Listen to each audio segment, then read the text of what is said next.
Hello everybody and welcome back to my channel. First of all, let me just say that I have a very sore throat. I have been feeling poorly since yesterday and it is quite hard for me to speak at this moment, but I still had to put this video out for you guys. So I decided to do it anyway. I have my cup of tea.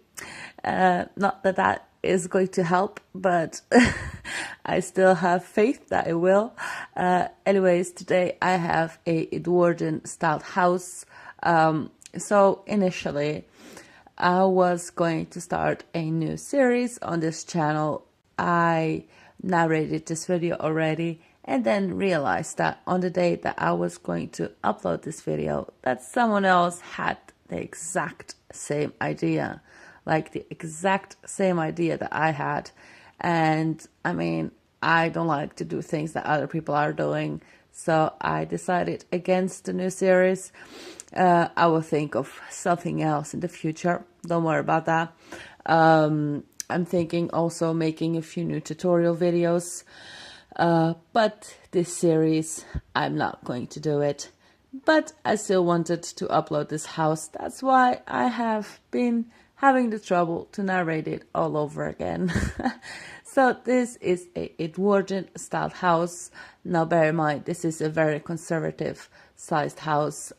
It is 3 bedrooms, although in this house I had a few issues with the floor plan. So I decided against a 3rd bedroom and I put in a home office.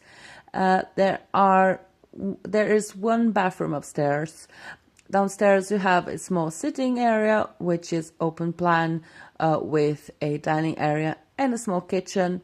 At the end, I think that the whole thing costs about 70,000 simoleons.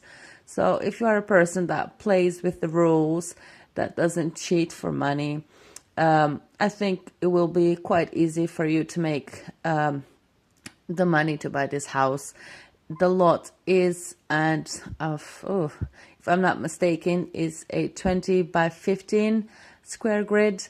I built this quite a long time ago, so I don't really remember, but I think it's a small lot.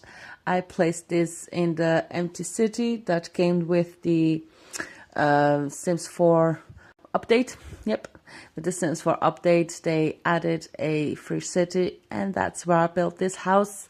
So the outside of the house, it's a brick house. I decided to use also some wall panelings, white colors, and some delicate aspects, so it can like ease things out a bit, because with the bricks it looks quite strong. So I decided to put more delicate features as well in there.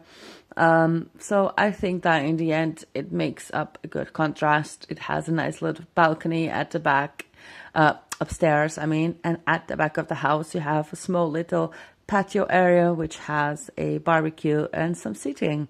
So it's very simple, this house. You will see that I tried to make the decor of this house very feminine and delicate. Obviously in The Sims we don't have any good floral wall patterns, and that's what this house really needed. So I used that one that came from the Vampire game pack. It has bats on it, okay? But let's just ignore that they're bats and let's just pretend they're, you know, birds or something. I tried really hard to use other color schemes and wall panelings, but nothing was really working. And I really liked that color scheme, so, you know, I just decided to use that one. Upstairs, the 2 bedrooms that I did furnish, one of them is a very small child's bedroom, but I was able to fit in everything that I thought they needed. And there's like a lot of shelves on the wall, you know, to make up for some space issues. I put toys upstairs on the shelves and everything. The other bedroom that I made into a office is a lot bigger, but it is quite a complicated room to work with, because on one side you have a window, on the other you have a door, and on the other you have a walk-in closet. I tried really hard to get in bed in there, but then I just, you know, I got lazy and I just put in an office. But if you do need a third bedroom, it would be perfect for a child or a toddler or whatever space you need in this house, you know. If you do download this, it is very easy to extend this house.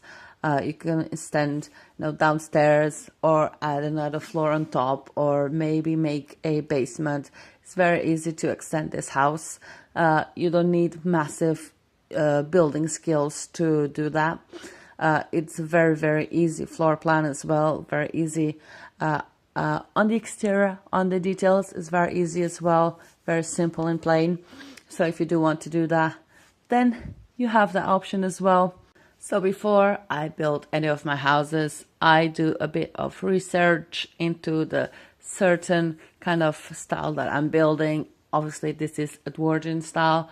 It's not something that I build every day. So I looked up some of the features of these houses, and I saw that a lot of them had Tudor styled wall panelings, especially on the roofs. So I used them. I used in more delicate colors, so it wouldn't really contrast a lot with the house. It would just kind of blend in, and I think that in the end it gives the house something special, a little bit of a pattern there, and I thought that looked nice. Landscaping wise, very, very simple. Few trees, few flowers, a few shrubs here and there, nothing too extensive. I wanted to keep this house simple inside and outside. This house wouldn't be for like extremely rich Sims. This would be a house that you bought after your starter house, I think. So it's an upgrade, but it's still quite modest. So it's better not to overdo things.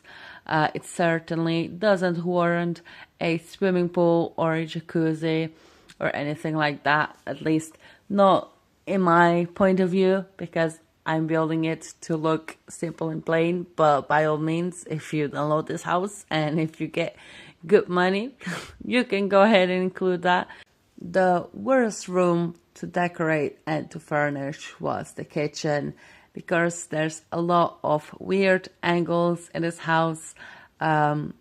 There's a lot of like diagonal walls where counters are supposed to go. And if you are not a builder, you wouldn't know that we don't have diagonal counters in The Sims. So I had to cheat my way in and just place a few there. Obviously, it's not really usable. Sims won't prepare food on it, and you cannot put a sink on it, but it just goes there to look completed. I try to use colors so that it wouldn't be like a big glitch. So when you move the camera, you can see the things glitching into each other.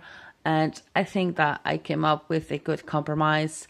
The kitchen, I try to use as much of the space to use as counter space, because that's quite important.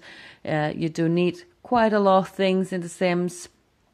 Then you do have a small table as well, like a small breakfast table next to the fridge. It has like 2 seatings, but I think it's quite realistic, because it is a small house. You do have a big dining table next in the lounge room, so you could go ahead and have meals there as well. So to anyone who does want to download this house or any other house that I have ever uploaded on my channel, you've got 2 ways of doing that. You can either press that link in the description down below. It will take you directly to my origin page where you can add it to your favorites and download it in your game. Otherwise, you can look for me on the gallery using hashtag SimsDesigns or hashtag SimsDesignsYT with no spaces. If you like this video, please give this a big thumbs up. And if you're new here, please do subscribe, and I will see you next time. Bye!